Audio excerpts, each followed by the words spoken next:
चामुण्डे जय भूतपशालिनि जय सर्वगते देवी कालरात्रि नमस्तुते जयन्ती मंगला काली भद्रकाली कपालिनी दुर्गा शिवा क्षमा धात्री स्वाहा स्वाहा नमस्तुते मधुकैटव विध्वंसी विद्धात्रे वरदे नमः रूपं देहि जयं देहि यशो देहि दिशो जहि महिषासुरनिर्नाशि विधात्रे वरदे नमः रूपं देहि जयं देहि यशो देहि दिशो जहि धूम्रनेत्रवधे देवी धर्मकामर्थदायिनी रूपं देहि जयं देहि यशो देहि दिशो जहि रक्तबीजवधे देवी चण्डमुण्ड विनाशिनी रूपं देहि जयं देहि यशो देहि दिशो जहि विद्यावन्तं यशस्वन्तं लक्ष्मीपतं च मां कुरु रूपं देहि जयं देहि यशो देहि दिशो जहि महास्तोत्रं पठेन्नर सप्तशतीं समाराध्य परमप्नति दुर्लभम् ॐ इति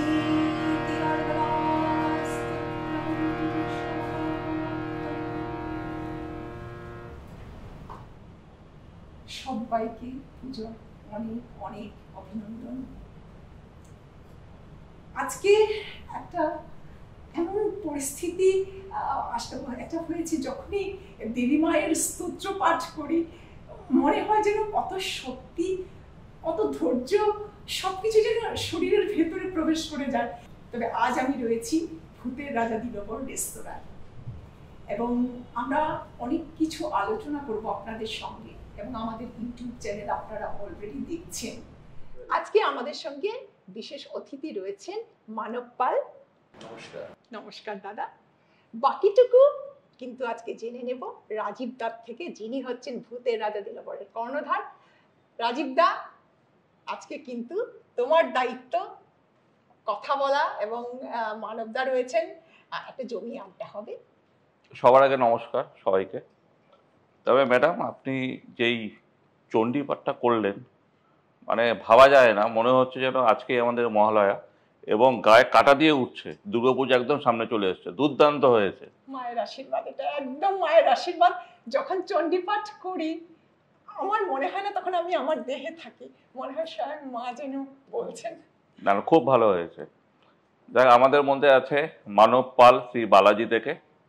তো উনি হচ্ছেন যেটা করেন আর কি, আমরা তো স্বপ্ন দেখতে ভালোবাসি, উনি সবাইকে স্বপ্ন দেখান।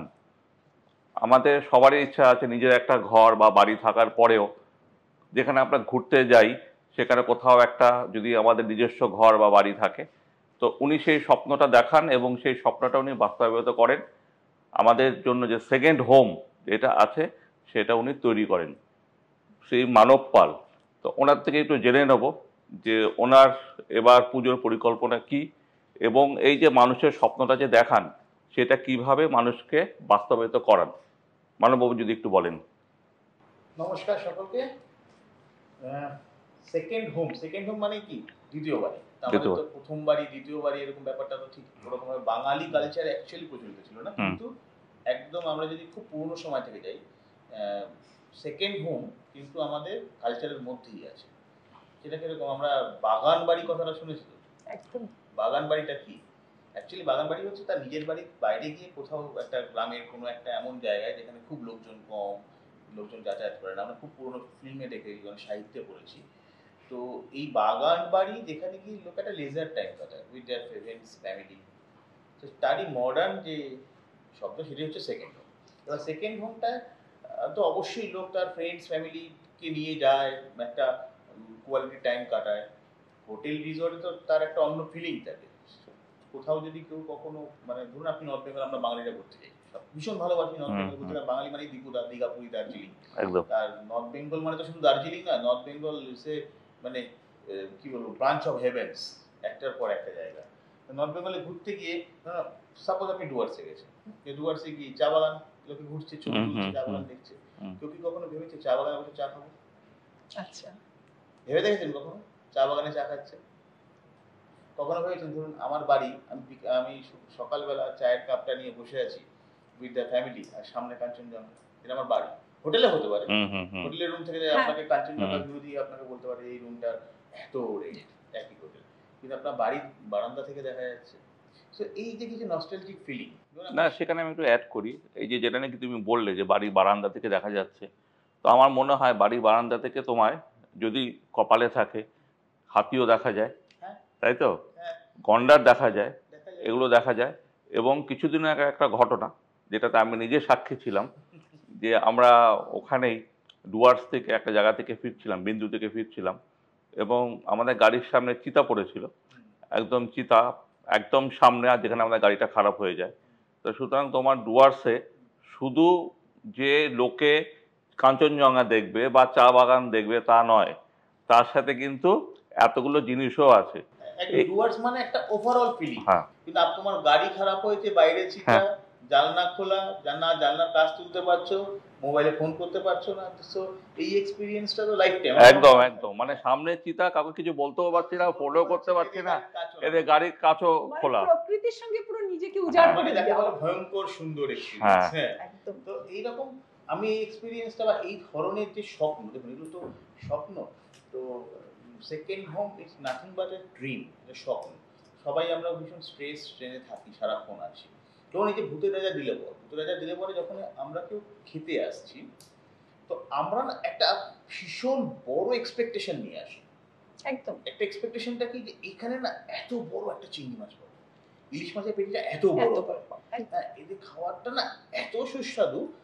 বাড়িতে না আগে মা বানাতো, মা এখন কারোর আছে বা কারোর নেই, আমরা ঠিক ওরকম ওভারঅল একবারে বলছি না, কিন্তু যাদের নেই তারা তো সেই যে মিসটা করে, তারা যখনই মাসে একবার বা 2 মাসে একবার আসে না, ওই নস্টালজিক ফিলিংটা একদম, নস্টালজিক ইমোশন ইম্পর্টেন্ট নয়, সেই যে ফিলিংটা। তো এরকমই সেকেন্ড হোম যখন কেউ যাচ্ছে না, সেকেন্ড হোমে কি হয়, আপনি দেখবেন বাড়ির সঙ্গে বাড়িতেই আছেন, বাড়ির লোক বাড়িতে আসে, সারাক্ষণ আছে, কিন্তু না আপনি সেইভাবে কথাই বলতে পারছেন না কারোর সাথে। কিন্তু আপনি যখন বাড়ির বাইরে গিয়ে অ্যাটলিস্ট একদিনও থাকছেন, আপনি দেখবেন কত কথা লোকের, কত না বলা কথা, কত না বলা ফিলিং। বাড়ির বাচ্চারা ধরুন আমাদের যেমন পান্থনিবাসের পরিবেশটা কিরকম হয়, যে we say your home in a resort, মানে একটা রিসর্ট লাইক একটা এন্টায়ার এনভায়রনমেন্ট। ধরুন বাচ্চাটাকে বাইরে ছেড়ে দিয়েছেন, কোনো চিন্তার বিষয় নেই, যাবে কোথায়, অত বড় ক্যাম্পাস, এত সিকিউরিটি, এত অ্যামিনিটিস, কোথায় যাবে? তো ছেড়ে দিয়ে বাড়ির বয়স্ক লোকেরা, মা বাবা দেখলেন হয়তো গার্ডেনে গিয়ে বসে আছে, কখনো ক্যাফেতে গিয়ে বসে আছে, কখনো রেস্টুরেন্ট ঘরে বসে আছে, যে না আজকে আমরা বাড়ি হলেও রান্না করবো না। তো হোটেলের মতন আপনি যে আমাদের ওই পান্থশালায় একটা ফোন করো, তো পান্থশালাতে আছে কি হচ্ছে, আমাদের ঘরে দিয়ে যেতে পারো। সো এই যে বাড়ির বাইরে গিয়েও একটু নিজেকে যেন একটু রিল্যাক্স করাবো, একটু আনন্দে থাকবার, সব থেকে বড় কথা হচ্ছে প্রকৃতির মাঝে থাকবে। কারণ এখন আপনি কলকাতা শহরে যেখানেই আমরা, কলকাতা কেন যে কোনো শহরেই যখন থাকছি, আমরা তো আমাদের কাজের জন্য শহরেতেই থাকতে হচ্ছে, এই যে বাড়িতে কোথাও গিয়ে থাকতে পারবো না। কিন্তু সেখানে আপনি বাড়ির জানলা খুললে পরে বাইরে কংক্রিটের জঙ্গল ছাড়া তো কিছু দেখতে পাচ্ছেন না, দেখার স্কোপও নেই, বা অনেক সময় আমরা দেখতে চাইও না। হয় আমরা কি দেখতে চাই যে আমার বাড়ির বাইরে মাঠ আছে, কেন আমি যদি বাড়ির বাইরে মাঠ এখন দেখি কোথাও খোলা ধানের ক্ষেত দেখতে চাই, তাহলে আমাকে হয়তো কলকাতা শহর থেকে 60-70 কিলোমিটার দূরে গিয়ে কোথাও থাকতে হবে, সেটা কাজের সূত্রে সম্ভব না। কিন্তু আমার দ্বিতীয় বাড়িটা কোথাও গিয়ে আমাকে সেই চোখে শান্তি দিতে পারে। ধরুন আমি বলছি, আমি শান্তিনিকেতনে গিয়ে আপনি কোথায় সবুজ ক্ষেত আর নীল গগন, আমরা ছোটবেলায় পড়তাম বা অনেক সময় আমরা কিছু সিনিক বিউটিতে দেখিয়েছি, কিন্তু সেটা চোখের সামনে দেখার যে আনন্দ, আপনি বসে আছেন, ঝমঝমি বৃষ্টি হচ্ছে, আপনি দেখতে পাচ্ছেন দূরে বৃষ্টি হচ্ছে মাঠটায়, আপনার বাড়ির সামনে এখনো বৃষ্টি হচ্ছে না, এই ফিলিংটা তো আমরা কলকাতা শহরে দেখে উঠতে পারি না। তো এইরকম কিছু নস্টালজিক ফিলিং যেটা নাকি একমাত্র সেকেন্ড হোমেই পাওয়া যায়, আর সেখান থেকে এই স্বপ্ন বিক্রি করার যে প্রফেশন বলতে পারি, প্রফেশন অবশ্যই, আমার প্রফেশনে বেসিক্যালি আমি একটা ইনট্যাঞ্জেবল প্রোডাক্ট বিক্রি করি, যেটাকে আপনি ছুঁয়ে দেখতে পারবেন না, শুধু অনুভব করতে পারবেন, সেটা হচ্ছে স্বপ্ন। সেই জন্যই হয়তো আমি নিজেকে এইভাবে অনেক সময় ডেসক্রাইব করে স্বপ্নের ফেরিওয়ালা। বাহ, না, এখানে আরেকটা জিনিসও আছে, সেটা আমার মনে হলো তুমি কোথাও একটা মিস করেছো, সেটা যে তুমি এতগুলো জিনিস বললে সবটাই খুব সুন্দর, কিন্তু তোমার এই যে প্রজেক্ট, যেখানে মেনলি যে ডুয়ার্স, আমিও তো ঘুরে এসেছি, দেখেছি, আমাদের এখানে সবাই তো ব্যস্ত, তার নিজের নিজের ব্যক্তিগত লাইফে সবাই ব্যস্ত। আমরা মা বাবা ভাই বোন বা সন্তানরা একই ঘরে বসে আছি, কিন্তু কেউ কারোর সাথে কথা বলছি না, সবাই মোবাইল নিয়ে ব্যস্ত, সবাই যার যার মোবাইলে দেখছে। ডুয়ার্সে তোমার এই পান্থনিবাসে আমি একটা জিনিস দেখেছি, এই পরিবার কিন্তু সব একসাথে হয়ে যায়। কারণ হচ্ছে একটাই, ওখানে নেটওয়ার্ক নেই। মানে নেটওয়ার্ক নেই, ওই হ্যাঁ ওই জঙ্গলের মধ্যে নেটওয়ার্কের বন্ধন নেই, কিন্তু পরিবারের বন্ধনটা কিন্তু ওখানে আছে। এটাও কিন্তু তোমার একটা বিরাট ট্যাগলাইন। আচ্ছা, সেই কথা আপনি যখন বলছিলেন যে ভূতের রাজা দিল বড়, সেরকম একটা যে ইমোশন সেন্টিমেন্ট, সেই মারা রান্না করতো বা সেই বড় বড় পিস, তো আমার এই শুনতে শুনতে তখন মনে হলো যে তাহলে এবার পুজোতে রাজীব দা ভূতের রাজা দিল বড় কি স্পেশালিটি থাকছে, সেগুলো একটু যদি তুমি বলো। না, ভূতের রাজা দিল পরে তো অনেক স্পেশাল জিনিস আছে, হ্যাঁ, যেটা আমাদের ইউটিউবে পর পর পর পর আসছে আর কি। যে পুজোর আমাদের কোন কোন ডিশ আলাদা আমরা অনেক কিছু করেছি। তারপরে থালি আমরা পুজোর জন্য করেছি, যেটা পুজোর স্পেশাল থালি, শেয়ারেবল, এবং খুব ভালো, খুব পছন্দও করে এটা।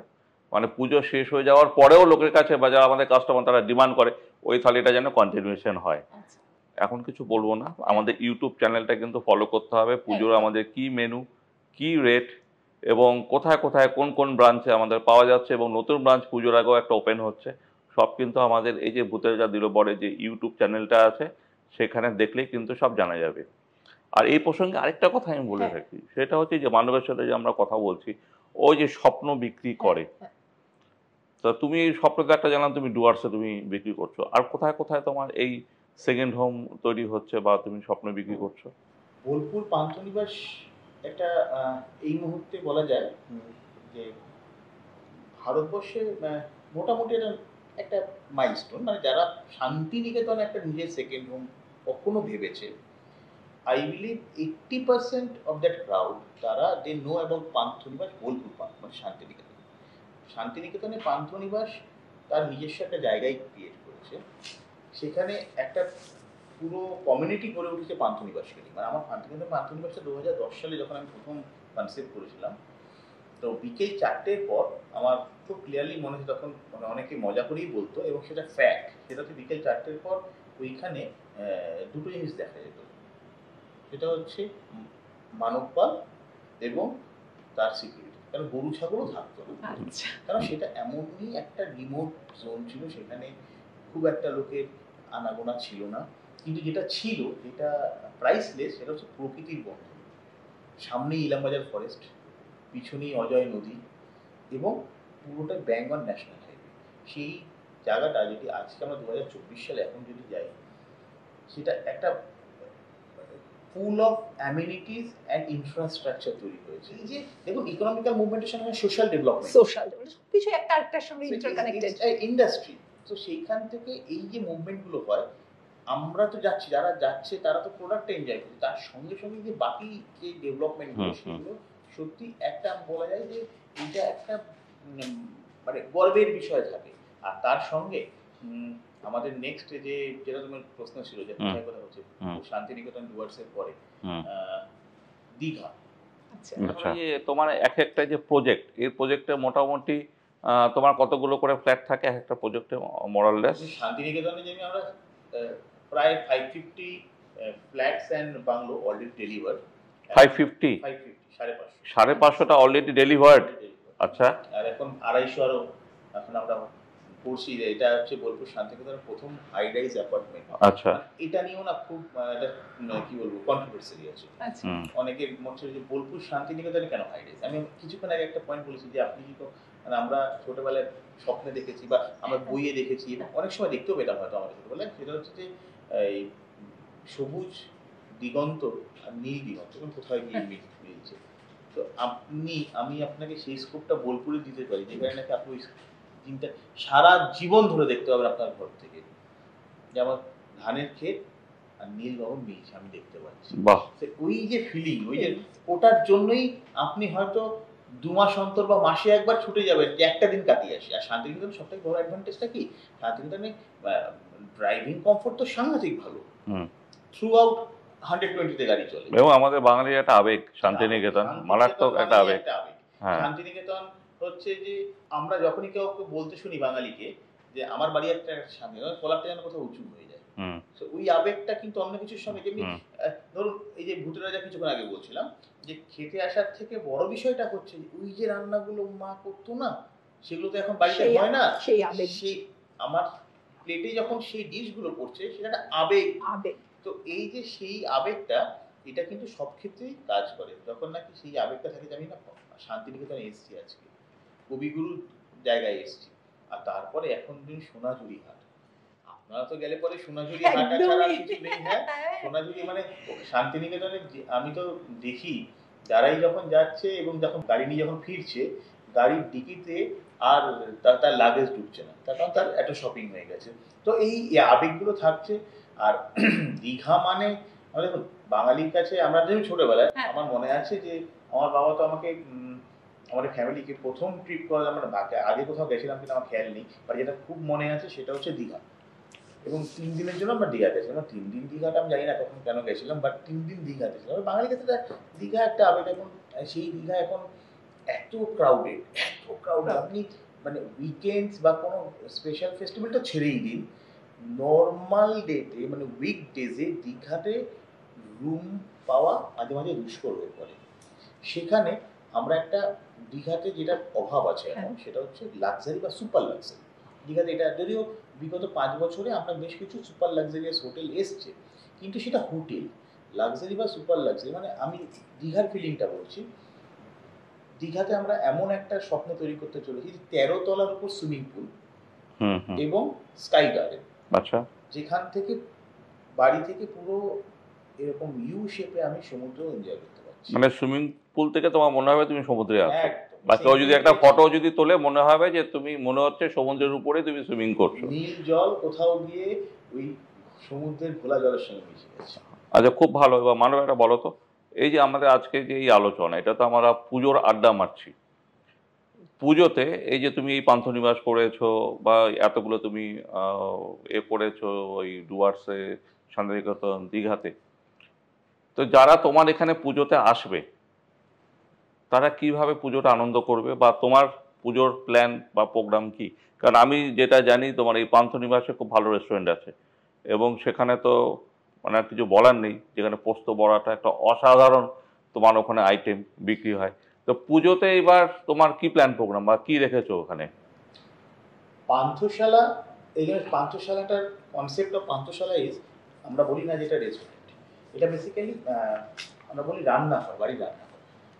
ঠিক ওই এসেন্সটা নিয়ে আসে যে বাড়িতে খেলে পরে। কারণ পান্থশালার কনসেপ্টটা কি, ওটা তো পান্থনিবাসের জন্য এক্সক্লুসিভ বানান না, ওখানে যারা খায় তারা বেসিক্যালি দিনে 4 বার খায়। কেন, তারা সকালে ব্রেকফাস্টটা করে, দুপুরে লাঞ্চ করে, সন্ধ্যেবেলা সে স্ন্যাক্স নেয়, আর তোরা ডিনার করে। সো আমাদের কনসেপ্টটাই পান্থশালার হচ্ছে যেন খাবারটা প্রথম কথা খুব হেলদি হয়, আর কোনো রেডি কুক ফুড আমরা রাখি না, সেটা তোমরা জানি বরাবর। আর ভূতের রাজা দিলে পরে এত আইটেমের সঙ্গে পান্থশালার একটা আইটেম কিন্তু সবসময় কমপ্লিট করে, সেটা পোস্ত বড়া। ওটা খাওয়ার জন্য আপনাকে একবার যেতে হবে। এত সুন্দর পোস্ত বড়াটা বানায় ওরা, আমি বহুবার চেষ্টা করেছি এই পোস্ত বড়াটা আমি এখানে ভূতের রাজাতে করার জন্য, কিন্তু ওই কিছুতেই হয় না। মানে বিষে বিষে কিছুতেই হয় না, বিষে বিষে বিষক্ষয় হচ্ছেই না। সে 18-20 15-20 হচ্ছেই। রেসিপিটা বলছে, আমি জানি না পুরো রেসিপি এটা কি না, হ্যাঁ সেটা জানি না, কিন্তু ওই টেস্ট আমি কিছুতেই এখানে পাই না, জানি না, এটা অদ্ভুত। এটা একটা। আচ্ছা রাজীব দা, এই শুনতে, যে দীঘা, শান্তিনিকেতন, এগুলো শুনতে শুনতে আমার যেটা মনে হলো যে তোমাদের তো বিভিন্ন জায়গায় ভূতের রাজা দিলবর রয়েছে, পশ্চিমবঙ্গের বা পশ্চিমবঙ্গের বাইরেও, তো পুজোতে কি সব জায়গাতে ওই বিশেষ মেনুগুলো থাকবে? আমাদের এবার পুজোতে 13 নম্বর আউটলেট ওপেন হতে চলেছে, যেটা শ্রীরামপুর। আচ্ছা, সব কটা আইটেম ইনক্লুডিং আমেরিকাতে। আমাদের যে মেনুগুলো আমরা লঞ্চ করবো এই ওয়েবসাইটে, আমাদের হচ্ছে আমাদের ইউটিউব চ্যানেলে যেগুলো যাচ্ছে, কিছুদিনের মধ্যে সবাই জানতে পারবে। তো এটা আমাদের সব জায়গাতে, সব ভূতের রাজাতে একই রকম ভাবে, একই স্টাইলে, একই প্রিপারেশনে সব জায়গাতে পাওয়া যাবে। এবং এই মেনুটা শুরু হচ্ছে আমাদের এই মহালয় থেকে। এটা মহালয় থেকে শুরু হবে, মানে মহালয় হচ্ছে অমাবস্যা, এবং এটা কন্টিনিউয়েশন হবে কালী পুজো মানে অমাবস্যা। মানে অমাবস্যা টু অমাবস্যা অমাবস্যা। পুরো 1 মাস ধরে আমাদের পুজোর মেনুটা চলবে। আর এরপরে তো আমাদের আসছে ভূত চতুর্দশী, হ্যাঁ হ্যাঁ যেটা হচ্ছে ভূতের রাজা দিলবরের 1 নম্বর প্রোগ্রাম। সবাই এখানে ভূত হয়ে যাবে এবং ভূতরাই সবকিছু সার্ভ করবে, সবকিছু করবে, হ্যাঁ, এবং আমাদের থালিগুলিও সব ভূতের। হ্যাঁ, সেই পেতনি পিশাচের থালি, এই থালি সেই থালি। আচ্ছা, আর বাচ্চারা তো খুব এনজয় করে, enjoy করে। কারণ এখানে এরম এত আলো এখানে থাকে না, অন্ধকার অন্ধকার হয়ে যায়। আর ভূতরা কিন্তু ঘুরে বেড়ায়। হ্যাঁ, তবে আমি একটা বলতে চাই কথা, যে নিউ জার্সিতে যারা রয়েছে, যেখানে ভূতের রাজা দিলবরের রেস্তোরাঁ রয়েছে, তাদের বিশেষ করে বলছি, যারা প্রবাসী বাঙালি, পুজোর সময় আমি দেখেছি খুব নস্টালজিক হয়ে পড়ে, একটু বাড়ির মতো রান্না খাবো, সেই বাঙালি রান্নাগুলো খাবো। সেটার জন্য কিন্তু ভূতের রাজা দিলবরের সমস্ত রান্নাগুলো পেয়ে যাবেন। যারা আপনারা ওপর থেকে দেখছেন, সেটা আপনাদের আমরা বলছি, যদি সম্ভব হয় আপনারা অবশ্যই আসবেন ভূতের রাজা দিলবর রেস্তোরাঁয়। হ্যাঁ, তবে আরেকটা ব্যাপার আমি যেটা বলি, আচ্ছা তোমার ওখানে তো দুর্গাপূজা হয় না? বিশাল করে আমি দেখলাম প্যান্ডেল হচ্ছিল। তো তোমার এই মানে সব জায়গাতেই যেখানে যেখানে তোমার আছে এই তো সেখানে বড় করেই দুর্গাপুজো হয়, মানে কাদের জন্য? যারা তোমার ওখানে থাকে বা বাইরে থেকে যারা আসে সবাইকে এনজয় করতে পারে, না যারা থাকে তাদের জন্য শুধু এটা করা? পান্থনিবাস ডুয়ার্সটা তো বেসিক্যালি গত বছর থেকে দুর্গাপুজো শুরু হয়েছে। তো দুর্গাপুজোটা গত বছর খুব মজার ছলে শুরু হয়েছিল, এবং আমার বলতে বলতে গায়ে কাটা দিয়ে উঠছে, গত বছর এই লেভেলের রেসপন্স হয়েছে। পান্থনিবাসে এখন প্রায় 550 ফ্ল্যাট ডেলিভার, 550 লোক মানে ফ্যামিলি ওখানে পেয়েছে, যেহেতু সেকেন্ড হোম সকলে তো থাকে না, লোকজন যারা আসে, এবং অনেকেই এনআরআই প্রবাসী, সেখানে আমরা প্রবাসী, এই মাস তো আপনি কথা বলেন প্রবাসী বাঙালিদের নিয়ে, তো সেখানে সবাই না থাকলেও টানটা তো থেকে যায়। এবং গত বছরের দুর্গাপুজোটা প্রত্যেকের মনে এত ভালো লাগ কেটেছে, এই বছর দুর্গাপুজোটা গত বছর থেকে 10 গুণ বড়। বাপরে, বড় হচ্ছে এরকম যে প্রায় আমার মনে হচ্ছে এই বছর প্রায় 500 ফ্যামিলি তারা কমিট করেছে, তারা একদিনের জন্য হলেও তারা ডুয়ার্সে যাচ্ছে। মানে আপনি কমিটমেন্ট লেভেলটা ভাবুন। এবং তাদের মধ্যে অনেকেই ট্রেনের টিকিট পায়নি, ফ্লাইটের টিকিট পায়নি, তারা অনেকে বাসে যেতে পারবে না, কারণ ডুয়ার্সের একটা বড় সুবিধা হচ্ছে ডুয়ার্স একটা plane land, it's accessible 24/7 365 days. কখনো ডুয়ার্সে এই রেইন বা খুব ঠান্ডা খুব গরম কোনো কিছুর জন্যই বাধা নেই। আমি অনেককে জানি যারা গাড়ি নিয়ে যাচ্ছে, ফ্যামিলি কেন যাচ্ছে, সেটা হচ্ছে পুজোর সময় অনেকেই ঘুরতে যাবে, এটা প্ল্যান থাকে। হ্যাঁ, পুজোর সময় বাঙালি ঘুরতে যাবে না হয় নাকি, কিন্তু ঘুরতে গেলে না একটা জিনিস তারা মিস করে, সেটা হচ্ছে পুজোটা, মায়ের সেই মুখখানি বড্ড তখন মনে পড়ে। তারা তখন কি করে, হয়তো ঘুরতে গিয়ে কোথাও, আচ্ছা যে হয়তো এমন জায়গায় ঘুরতে গেলে সেখানে পুজো হয় না, সেক্ষেত্রে তো তাদের মানে পুরো ব্যাপারটাই। কিন্তু পশ্চিমবঙ্গের মধ্যেও কোথাও ঘুরতে গেলে কিন্তু সেই ঘোরা হোটেল এই বাইরে কিছু নেই। সেইটা এখানে এই পুজোটা শুরু হওয়ার পর লোকের হঠাৎ করে একটা ফিলিংটা হলে লোক বুঝতে পারলো যে আমি পুরো পুজোটা এনজয় করতে পারি, পুরো ঘোরাটাও হবে। তার নিজের বাড়িতেই পুজো, মানে আমাদের কমপ্লেক্সে বিশাল বড় করে পুজো হচ্ছে এই বছর। রাজীবরা গেছিল, গিয়ে দেখে এসছে। এই বছর আয়োজন যা করা হয়েছে, এইরকম প্রায় 500 ফ্যামিলি আসছে, এবং তার এই 4 দিনের মধ্যে নিজেদের, হ্যাঁ সকলেই সব ফ্যামিলিতে 4 দিন থাকছে এরকম নয়, মানে কেউ কেউ আসছে পুজোটার জন্য একদিন অ্যাটেন্ড করে আবার কলকাতায় ফিরে আসছে। মানে নস্টালজিকটা এরকম, তারা এরকম ভাবে নিজেকে অ্যাটাচ করে ফেলেছে, মানে রথ দেখা কলা বেচা একদম। মানে ঘুরতেও যাচ্ছে, পুজোও পাচ্ছে, মায়ের ভোগও সব পাচ্ছে, আর প্রসাদ থেকে শুরু করে সব। 5 দিন ওখানে 3 বেলা প্রত্যেকের খাওয়া দাওয়া, কোনো ফ্যামিলি রান্না হবে না, মানে আমাদের লস, আমাদের রেস্টুরেন্টে বিক্রিও হবে না, সেটা কোনো কথা। 5 দিন 3 বেলা করে খাওয়া দাওয়া, কমিউনিটি, মানে সবাই মিলে খাওয়ার তো মজা আলাদা, সেটা আলাদা। এবং সকালবেলা ভাবুন, সকালবেলা আপনি ব্রেকফাস্ট করে বেরিয়ে গেলেন, সারাদিন দার্জিলিং ঘুরলেন, সন্ধ্যাবেলা বাড়ি এসে আবার পুজোর মানে শুনে আপনি পরের দিন সকালবেলা বেরিয়ে গেলেন, আপনি লাভা, লোলেগাঁও, কালিম্পং ঘুরে চলে এলেন, সন্ধ্যাবেলা আবার পুজো। এটা বোধহয় একমাত্র বাঙালিরাই করতে পারে। একদম একদম।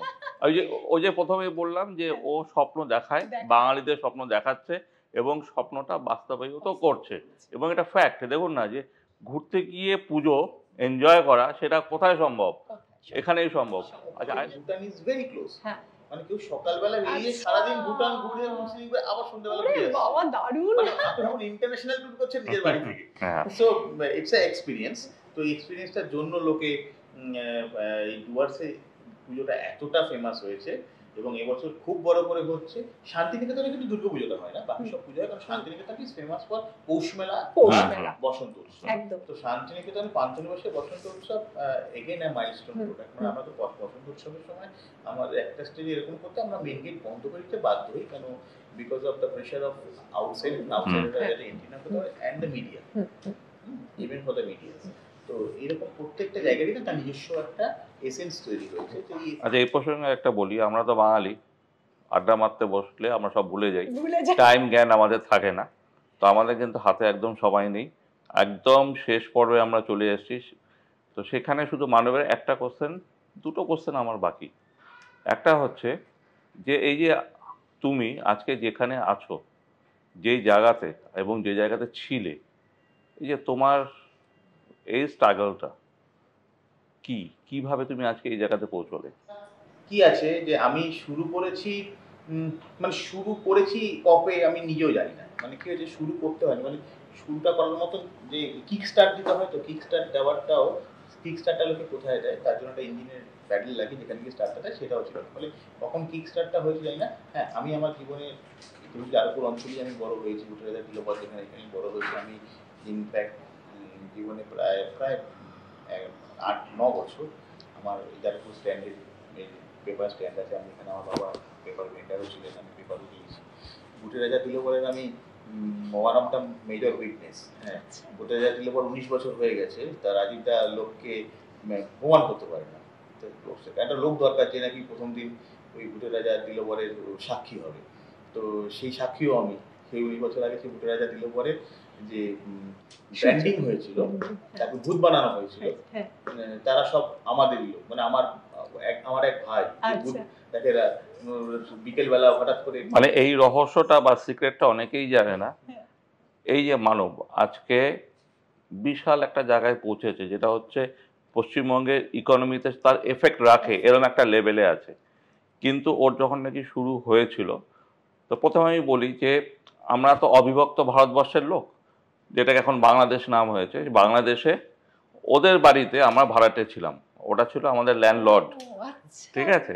এবং পরবর্তীকালে যখন দেশ ভাগ হয়, তার আগেই আমরা সবাই চলে আসি, ওদের পরিবার আমাদের পরিবার, ভারতবর্ষে আমরা চলে আসি।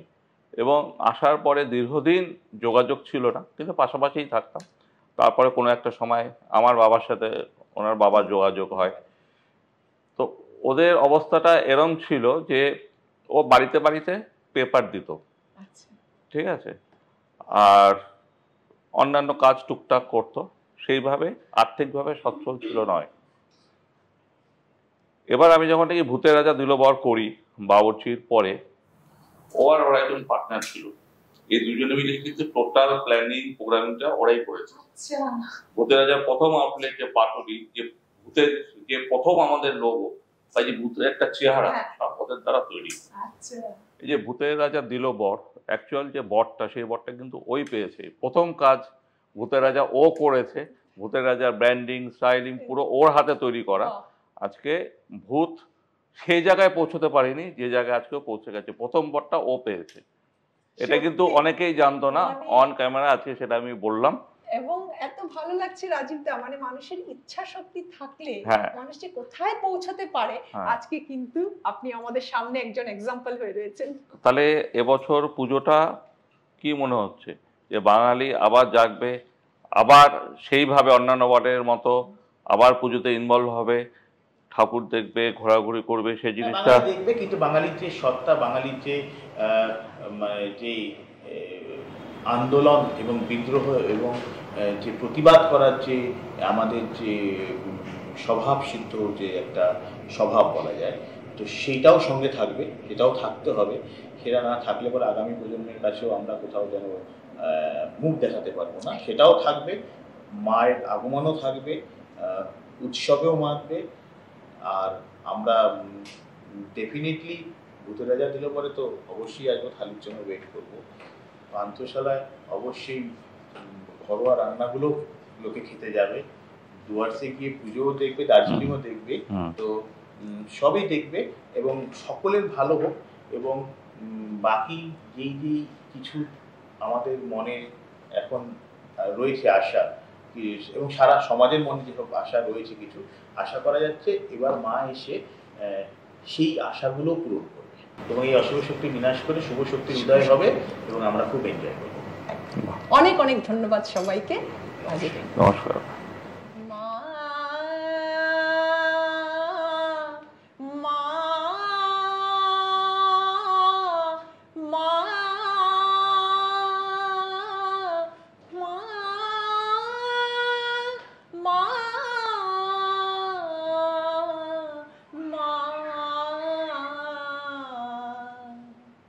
ত্রিনয়নী দুর্গা মাতর রূপের সীমা পায় না খুঁজে, ত্রিনয়নী দুর্গা মাতর রূপের সীমা পায় না খুঁজে।